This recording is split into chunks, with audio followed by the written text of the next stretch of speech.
Rahul Gandhi ji.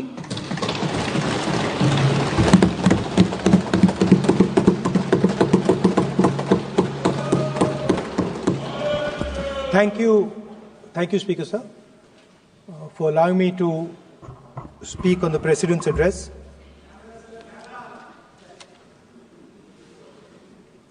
Camera. Thank you. Double thank you, sir.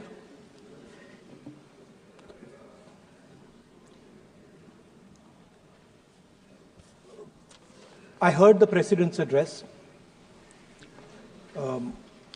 I sat there with Kharge ji and I listened to it. And I must say, I struggled through the President's address to maintain my attention on what was being said. Because I had heard pretty much the same President's address the last time and the time before that and the time before that. And it was the same laundry list of things that the government has done. We have done this, we have done this, we have done this, 50 or 100 things that the government has done. And so while I was sitting there, I was thinking, okay, I am being critical about what is being said. And I am saying that this is not the type of President's address that should be delivered. Well, the question came to my mind, what type of address would an India Gathbandhan government deliver? How would that address be different than the address we heard? Because it's no point me saying that it is a laundry list and then not providing a alternative idea.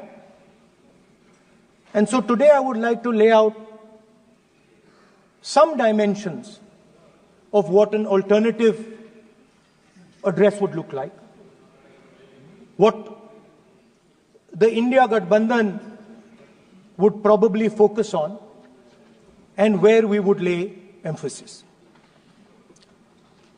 The future of this country is going to be decided by the young men and women of this country, the youth of this country.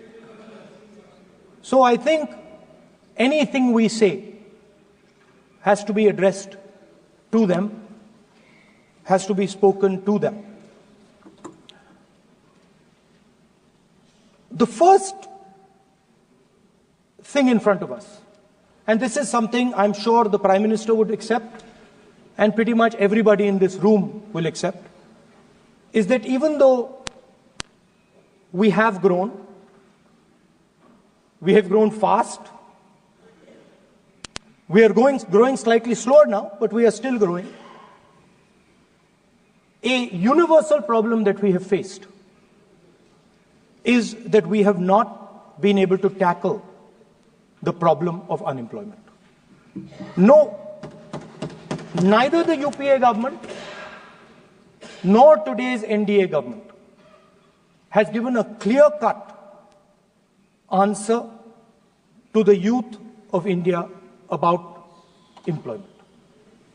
I don't think anybody in this room will disagree with me. I'll give a little statistic for the Prime Minister. The Prime Minister, something I would agree with directionally. The Prime Minister proposed the Make in India program. I think a good idea. We saw the statues, we saw the functions, we saw the so-called investment, and the result is right in front of me. Manufacturing fell from 15.3% of GDP in 2014 to 12.6% of GDP today. That is the lowest share of manufacturing in 60 years. I'm not even blaming the Prime Minister, because I think it would not be fair to say he didn't try. I could say that the Prime Minister tried, and I think conceptually Make in India was a good idea, but it's pretty clear that he failed. Because manufacturing went from 15.3% of GDP to 12.6%. So the first question that any alternative vision would answer to the youngsters of our country is, okay, what and how are we going to solve this problem of employment? Any country basically organizes two things. You can organize consumption, and then you can organize production. Modern way of saying organizing consumption is services. Modern way of saying organizing production is manufacturing. But there is more to production than simply manufacturing. For example, agriculture also is about production. Now, pretty much every government since 1990 has done a decent job on consumption, on organizing consumption. Which are the companies that organize consumption? Uber organizes consumption. Reliance organizes consumption. Adani organizes consumption. But we have, as a country, failed in organizing production. We have excellent companies that try to organize production. They are the Mahindras of this world. They are the Bajajs of this world. Part of Tata's organizes production, but the record of the country on organizing production is dismal. And essentially what we have done is we have handed over the organization of production to the Chinese. So this mobile phone, even though we are saying we make this mobile phone in India, that is not a fact. This phone is not made in India. This phone is assembled in India. All the components of this phone are made in China. The network that has produced this phone is made in China, is owned by China. So every time we use a phone, every time we wear a Chinese shirt, a Bangladeshi shirt, every time we wear a pair of Chinese sneakers, we are paying a tax to China. Because some Chinese youngster is earning a salary to make or to produce that product. So the first message I would give in a presidential address would be that India has to focus completely on production. Because if we do not focus on production and we continue to focus only on consumption, we will find that we will run huge deficits, we will increase inequality, and eventually we will run into a serious problem. Social problem because of unemployment, which we are already facing. If you look at the numbers of the amount of people who are in jail, if you look at the numbers that are spent on internal security, if you look at the numbers spent on our police forces, they're all spiraling. They're all rising. And everybody understands that social tension is on the rise in India. So now the next question comes, okay, so where is this employment going to come from? What is India going to produce? And for that, I'd like to tell all the youngsters of this country that there is a revolution taking place, an exciting revolution. The world is transforming completely. And the change that is taking place, at the heart of the change that is taking place, we are moving from the world of the internal combustion engine to the world of the electric motor. We are moving from petrol to batteries. We are moving wind, solar, potentially nuclear energy. So our entire way of moving is changing. And this is going to change every single thing. It is going to change warfare. It is going to change medical treatment. It is going to change education. It is going to change how we eat. It is going to change every single thing. Now, the last time there was a revolution, called the computer revolution, the government of India had a clear focus. We looked at that revolution. It was the Congress government. We looked at the revolution and we decided clearly that we are going to focus on the development of software. And we rode the wave of that revolution. And today you can see the result. I remember people laughing I remember people laughing when the computer was being talked about. You mentioned Mr. Vajpayee. I respect Mr. Vajpayee, but Mr. Vajpayee gave a speech saying that computers are of no consequence to India. So, what is important when there is a revolution? What is important is that you understand what are the drivers of that revolution and where exactly do you need to focus, where exactly do you need to sit in that revolution. I said that this revolution is going to change everything. And I want the youngsters in this country to think about it.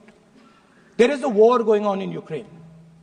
The war in Ukraine is actually a war between the internal combustion engine and the motor, the electric motor. The electric motor is inside the drone, the engine is inside the tank. And if you look at what is going on in Ukraine, the tanks are dying by the thousands. And small little drones with electric motors, small batteries, not much bigger than that, are destroying the entire tank artillery infrastructure of both Ukraine and Russia. So the drone is the electric motor. The drone is the battery. The drone also needs to see. So the drone is a camera. In the same way, electric cars. The electric car is a motor. The electric car is batteries. The electric car is cameras. Robots are exactly the same thing. Robots are electric motors, multiple electric motors with cameras, with batteries. And this is what the revolution is going to look like. So there are basically 4 technologies that are driving this entire change in mobility. Electric motors, batteries, optics, and then on top of that, you can apply AI. Now I want to tell the youngsters of this country, people talk about AI. But it's important to understand that AI on its own is absolutely meaningless. Because AI operates on top of data. Without data, AI means nothing. And if we look at data today, there is one thing which is very clear. Every single piece of data that comes out of the production system in the world, the data that was used to make this phone, the data that is used to make electric cars, the data that is used to make basically all electronics on the planet today is owned by China. And the consumption data is owned by the United States. In China, the consumption data is owned by China, but in India, companies like Google, companies like Facebook, companies like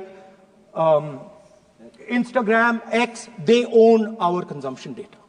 So if India wants to talk about AI, it has to first answer the question, what data is going to power that AI? And the answer today is India does not have that data. Neither does India have production data, neither does India have consumption data. We have handed our consumption data to the big American companies, and the production data we don't have anyway. So what would that vision look like? The first thing, we would start getting youngsters excited about this revolution. We would start to introduce the idea of a completely new way of moving, a complete revolution in how things move.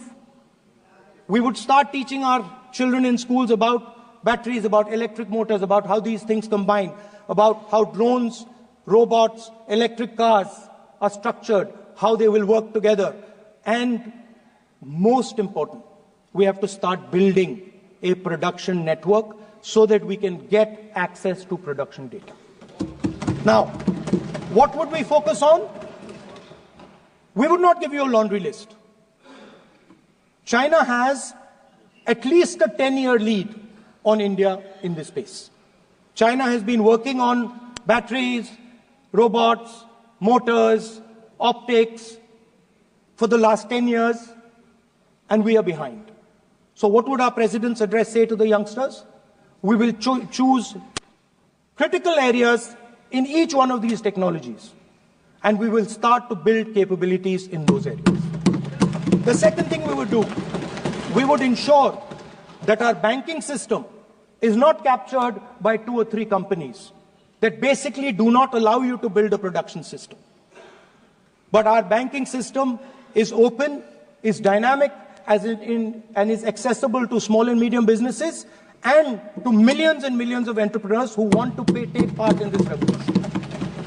Our foreign policy would take into account this revolution.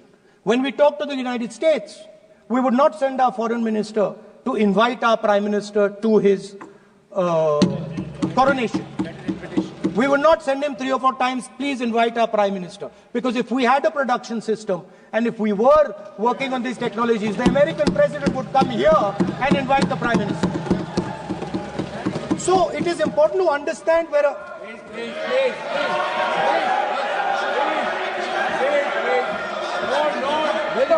foreign policy.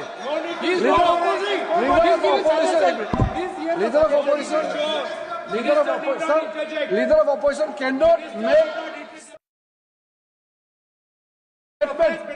This is.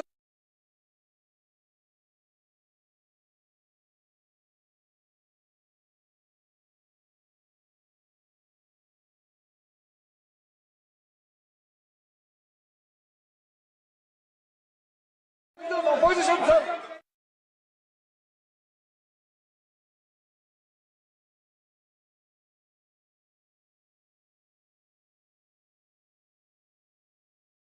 For the country, he's giving. Leader of opposition has the information from any official source. He must inform the House. If leader of opposition has the information, please inform the House. Okay. Who has told you that foreign ministers visited for the purpose which you have mentioned? You must specify it. So, I'm sorry that disturbed you, that question. I apologize for disturbing your peace of mind. It's okay.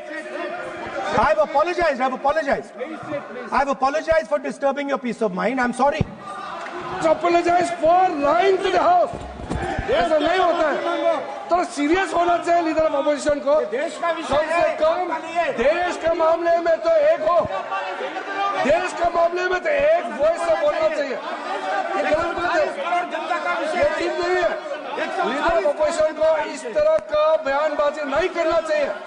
ये गंभीर विषय पर चर्चा चल रही है. So we would start by telling our young men and women that they have to be at the forefront of this revolution. We cannot afford that the Chinese are at the forefront of this revolution. Number one. Number two, we would ensure that the absolute best experts on these technologies would talk to our students, would talk to our youngsters and guide them on what a future, on what these future technologies are going to do. We would make them partners in this revolution. Now,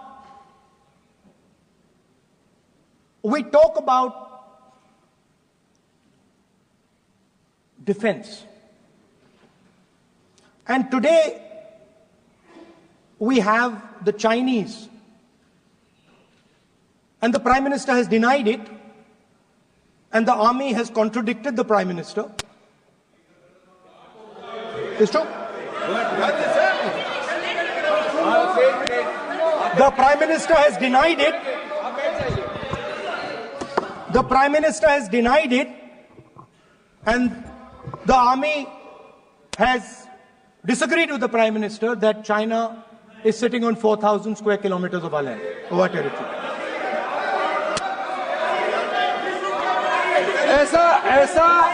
ऐसा इस सदन में अब मन चाहे बात नहीं बोल सकते हैं. ये बिल्कुल ठीक नहीं है सर. ये सीरियस मामला है. आप foreign policy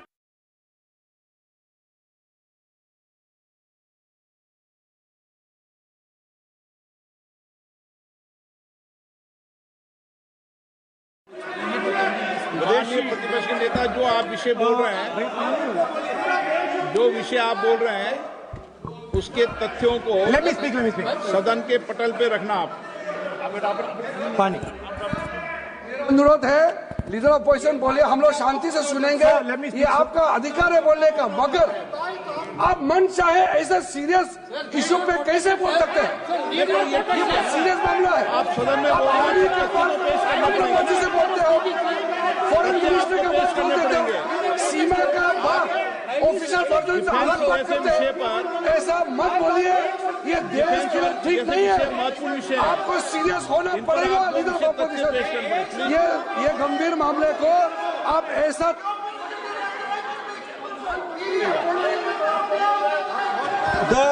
The Prime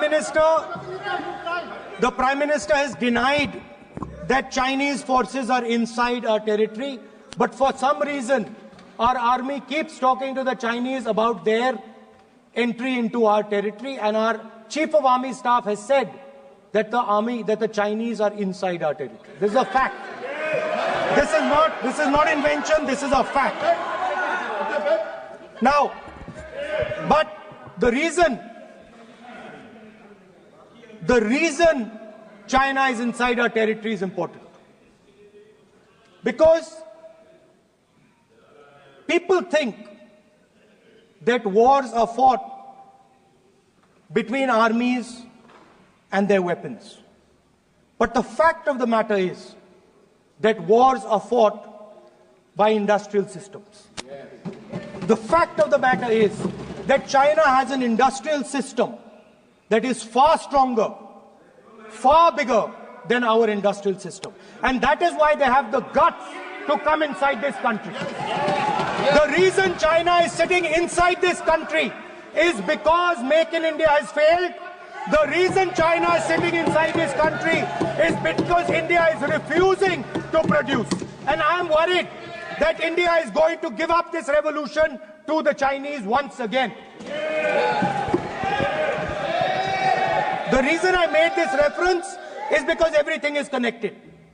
If and when we fight a war with China, we will be fighting with Chinese electric motors, Chinese batteries, Chinese optics, and we will be buying Chinese motors, Chinese optics, Chinese batteries. It is a non-sustainable proposition. That is why for our security, for the future of our children, for the future of our country, we have to build a production system, and we cannot allow this revolution to go by. Yes. Now, the next step, we have a strategic partner called the United States. The partnership should focus on how India and the United States can work together to take advantage of this revolution. That is what the conversation should be on. Please understand that India is as important as the United States for the simple reason that they cannot build an industrial system without us. They cannot build a production system without us. No matter what they say, the Americans simply cannot do what India can do because their cost structure is much, much, much more expensive than ours. We can build things that the Americans would never imagine. India can do that. So that would be the first part of a president's address. We would talk to the youngsters in India and say to them, we want you to be partners in this revolution. We want to change the Indian banking system so you can have access to it. And we believe in you, we trust in you, and we believe you can take on the Chinese. That's the first part. The second part would be about participation. We have done a caste census in Telangana. And what we have found is shocking. Almost 90% of Telangana is either Dalit, Adivasi, backward, or minority. Almost 90%. And I am convinced that that is the story across the country. I am absolutely convinced that the OBC population of this country is not one less than 50%, possibly 55%. 16% are Dalits. 9% are Adivasis. 15% are minorities. Last budget, there was a photograph. You remember the photograph? Of course. वो मक्खन बांटने वाली, हलवा बांटने वाली photo. मैं हैरान हो गया कि इस बार फोटो ही हटा दी. हलवा खिलाया मगर दिखाया नहीं किसको खिला रहे. Please.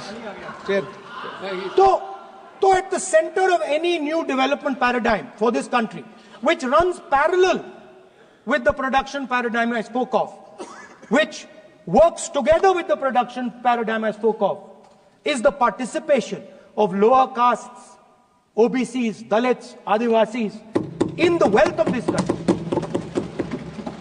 If we look at the largest corporates in this country, they're all owned. None of them are owned by OBCs. None of them are owned by Dalits. None of them are owned by tribals. If we look at the biggest media companies that support the Prime Minister, every day we see the Prime Minister's pleasant face, smiling face on these media.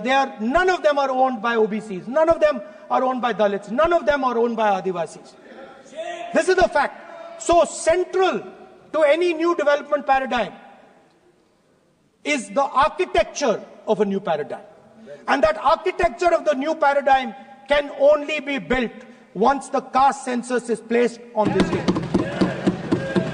Because once the caste census is placed on the table, we will know exactly how much of this country's wealth, how much of this country's power, how many of this country's institutions are owned by 90% of this country. There are OBC MPs in the BJP. There are OBC MPs in the BJP. There are Dalit MPs in the BJP. There are Adivasi MPs in the BJP.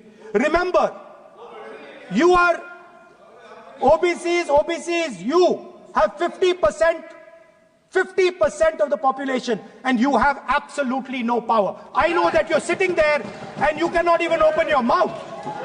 That is the truth of the country. प्रधानमंत्री का चेहरा आपको दिखाई नहीं देता है. जाति जनगणना, प्रधानमंत्री का चेहरा आपको दिखाई नहीं देता है. Architecture, participation, revolution in this country that we are going to bring. ये अंधेरा हो गया है. पार्लियामेंट में है. ये कुछ दिखता नहीं है. सोनिया गांधी, प्रियंका, ये लीडर ऑपोजिशन को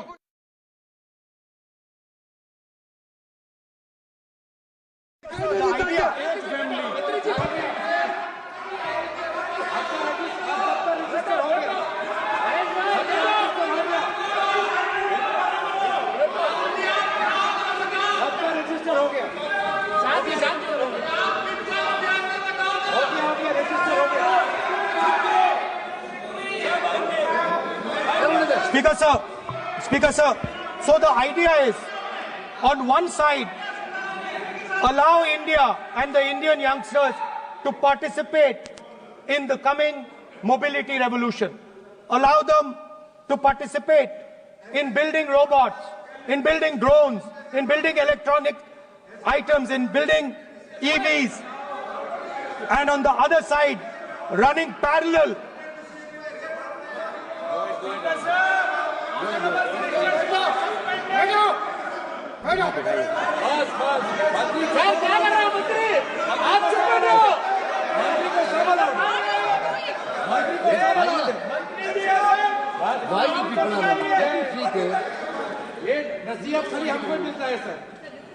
मैंने उनको ही मना the country, Speaker sir. ऐसा नहीं है. आप भी बहुत डिस्टर्बेंस करते हैं.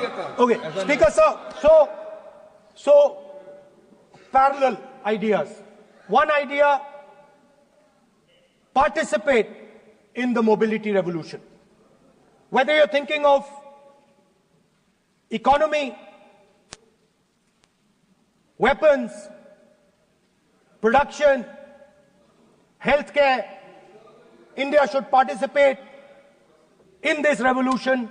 India should become the master of the electric motor, master of the battery, master of optics, and master of AI applied on top of that production system. Now imagine the power of AI when we apply it to the caste census. You imagine what we will do with AI and what we will do with the social revolution in this country when we start to apply AI on the data that we get from the caste census. So we are going to run a parallel track. On one side, participation, revolutionizing the participation of Dalits, OBCs, Adivasis in the ruling of this country, in the institutions of this country, in distribution of wealth of this country. And on the other side, parallel track, challenge the Chinese and participate in the revolution and defeat the Chinese in electric motors, batteries, solar panels and wind. Yes. So that is the first two parts of any presidential election address that any India Gathbandhan leader would give you. The final, of course, we go back to the Constitution. This, our favorite, just like the production system is a weapon, just like Jati Jangarna is a weapon of transformation, this is what the entire architecture is built on. I remember before the elections, all of you were saying 400 par, and you were saying you would change this. And then I was glad to see that the Prime Minister walked in and then was forced to bow his head in front of the Constitution.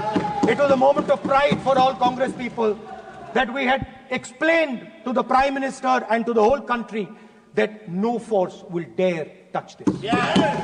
I know that the RSS has never accepted this. Mohan Bhagwatji has said that India didn't get independence in 1947. He has said that this constitution is meaningless. I know that that is at your heart. We will never let your dream come true. This constitution is going to rule India always. Now, एक minute आप प्रतिपक्ष के नेता हैं, मेरा आपसे आग्रह है कि जो विषय आप रखें वह तथ्यों पर आधार पर रखें, उचित होगा। मैंने आपको पहले भी कहा, और जो सदन के सदस्य नहीं हैं उनकी चर्चा न करें। बताता हूं सर, मोहन भागवत आप नियम प्रक्रियाओं की पालन करें, आपसे अपेक्षा। सर, मोहन भागवत जी ने स्टेटमेंट दिया। मोहन भागवत का statement Sir, one second. We will authenticate. Speaker, sir. We will authenticate. Speaker, sir, Mohan Bhagwat ji made a statement saying that India did not receive independence in 1947. It received independence when the Ram Mandir was inaugurated. We will place that on the table. Now, sir, I would like to mention one small thing, but very important thing. Speaker, sir, this constitution is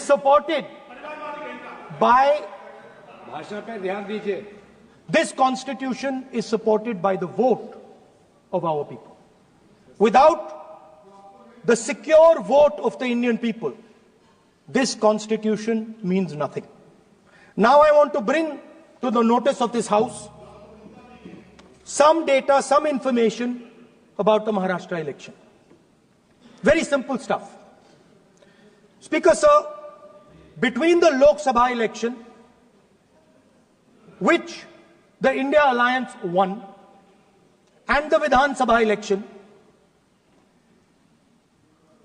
the voting population of Himachal Pradesh was added to the voting roll of Maharashtra. Meaning the entire population of Himachal Pradesh was added to the voter rolls of Maharashtra. Please understand what I am saying. In Lok Sabha, the difference between Lok Sabha and Vidhan Sabha was the population of Himachal. The entire population. Almost 70 lakh new voters suddenly arrived between Lok Sabha and Vidhan Sabha. Now, the most interesting part, and the Prime Minister is not looking at me. The most interesting part,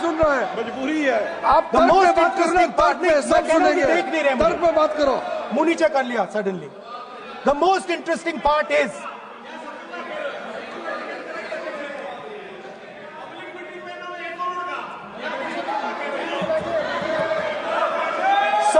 Sir, Maharashtra mein more voters were added in 5 months in Maharashtra than were added in 5 years in Maharashtra. जितने 5 साल में add हुए उससे ज्यादा 5 महीने में add हुए, आखिरी 5 महीने में लोकसभा चुनाव के बाद। सर, एक बिल्डिंग है सर शिरडी में, एक बिल्डिंग में 7,000 नए वोटर एक बिल्डिंग में ऐड हुए सर। एक बिल्डिंग में 7,000 नए वोटर ऐड हुए sir.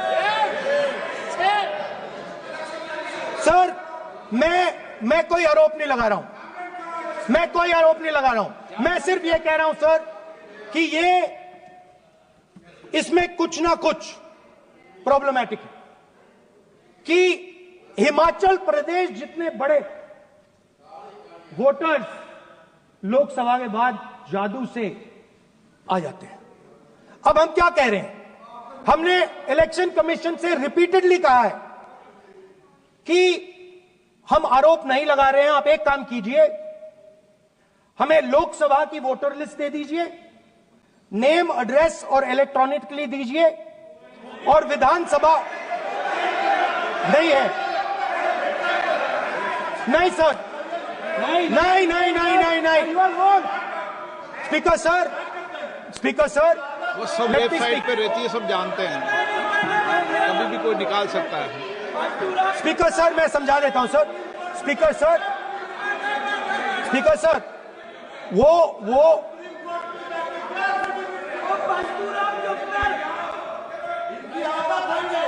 Speaker sir, we have asked, Speaker sir,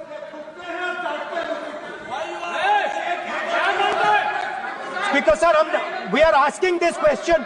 We are asking this. Speaker sir, population of Himachal Pradesh. Please. Population of Himachal Pradesh has voted. Extra has voted in Maharashtra.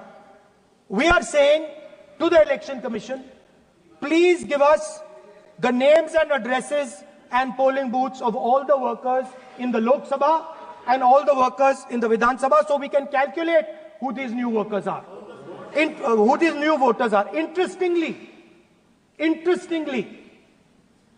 the new voters are mostly in the constituencies that the BJP has swept. Please understand, the new voters have been added mostly in the constituencies where BJP has swept. I am still not making an allegation. I am saying on the floor of the House that the Election Commission has to give the data of the Maharashtra elections to the Congress Party, to the Shiv Sena and to the NCP, so that we can see exactly where these voters have been added, who has been subtracted, who has been added, where they have been added. This is not an irresponsible request. This is a very simple request for them to fulfill. The reason I am saying this, sir, is because the rules have been changed. This is not just said in isolation. Speaker, sir, the election commissioner used to be chosen by the Prime Minister, Leader of Opposition, and the Chief Justice. Sir, the Chief Justice was removed from that committee. Why? This is the question, sir. This is the question to the Prime Minister. Why was the Chief Justice removed from the committee? Now, in a few days, I am going to go to the meeting. There's going to be Mr. Amit Shah and Mr. Modi ji, and there's going to be me. 2 to 1. Why am I even going to the meeting? What is the purpose of me going to the meeting? I'm only going to the meeting to certify what Modi ji and Amit Shah ji are going to say, right? Whereas if the Chief Justice was there, there could be a discussion. Chief Justice and Leader of Opposition could say, no, we don't agree. So, there seems to be a calculated strategy. Now, just prior to the Lok Sabha, the election commissioner was changed and 2 new election commissioners were placed. Yes. We know that the election dates were changed. Yes. We know that the elections were postponed. These are facts. These are not things I am inventing. So, in order to safeguard this constitution, The entire opposition requests the data for the Maharashtra election. We request the data and the electoral voter list for Lok Sabha and the corresponding list for Vidhan Sabha. And I am very confident that the Election Commission will not give us this information. Speaker sir, that is broadly. So the third element of our President's address would be a determined defense of India's institutions, of our democratic system, and a re-look at our entire democratic framework, and the looking again at all the institutions that have been taken away from the people of India. So those would be the type of things that we would say in a presidential address. I'd like to finally say one thing. In the last, थोड़ा बढ़ा देता हूँ. अब मैं थोड़ा और खींचूंगा. अब और खींचूंगा थोड़ा. अब और खींचूंगा. So in the last, there is a background, a philosophical background to what I am saying. Essentially, what I am saying to the youngsters of India and to this house is that instead of focusing on multiple things, instead of telling us a laundry list, give us a strategy, give us a vision, make it clear, right? Now, there is a philosophical basis to this. There is even a deep philosophical basis to this. I showed you the picture of Shivji, which you didn't allow me to show. I showed that picture for a reason. What does that picture tell us? If you look at that picture carefully, it tells us focus carefully. Do not get distracted. Do not look here and there. Do the job at hand. So there is a philosophical basis to the speech I have given. I have not told the House and the country that we will do this, and this. This is the philosophy of Shivji. Say what you have to say, but be clear that you're going to do that one thing and don't do 56, 70 different things. So there is a link between our philosophical tradition, our religious tradition, and what I'm saying. And that is what India needs to do. India needs to connect the past, the values of the past. You talk about Sardar Patelji, but you destroy Sardar Patelji's values every day. You talk about Ambedkarji, you destroy his values every day. You talk about Nehruji. No, you don't talk about Nehruji. Right? You bow in front of Buddha. You destroy what he says. So the point is, you have to be truthful to what you are. Right? And it is important that when you are giving a way forward to the nation, there is clarity. There is clarity of purpose. There is no hatred. There is no violence. There is no anger. Because these things are destroying our country. So my speech has not been angry, has not been nasty. My speech has been very polite, very kind. And I thank the Prime Minister for coming and listening to it.